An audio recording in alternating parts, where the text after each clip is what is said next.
ایک آدمی جا رہا تھا، اس نے دیکھا کہ بستی اپنی چھتوں پر گری پڑی ہے۔ اس نے کہا اللہ تعالیٰ جی اتنے سارے بندے مرے پڑے ہیں، آپ ان کو کیسے زندہ کریں گے ان کی موت کے بعد؟ اب اس نے اپنا گدھا درخت کے ساتھ باندھا، کھانا جو تھا ساتھ لے کے آیا تھا ایک سائڈ پہ رکھا، اور پیالے والا پانی تھا نا پیالہ بھی وہاں رکھ دیا، اور اس نے درخت کے ساتھ ٹیک لگائی اور سو گیا۔ اللہ تعالیٰ نے اس وقت اس کو موت دے دی، اور 100 سال وہ مردہ رہا۔ 100 سال کے بعد اللہ تعالیٰ نے اس کو زندہ کیا، اور اللہ تعالیٰ نے کہا کم لبستہ، کتنی دیر رہے؟ اس نے کہا لابستہ، البتہ میں ایک دن یا ایک دن کا آدھا حصہ رہا۔ اللہ تعالیٰ نے فرمایا بلکہ تو 100 سال مردہ رہا ہے۔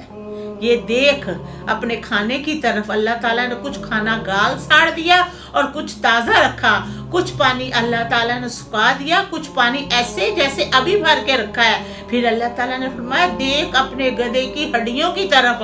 اللہ تعالیٰ نے جو اس کا پنجر تھا نا گدھے کا، وہ زمین پر چورا چورا ہو کر ہڈیاں گری پڑی تھی، اور جو رسی تھی نا جو درخت کے ساتھ بندھی تھی، اللہ تعالیٰ نے بالکل وہ صحیح رکھی۔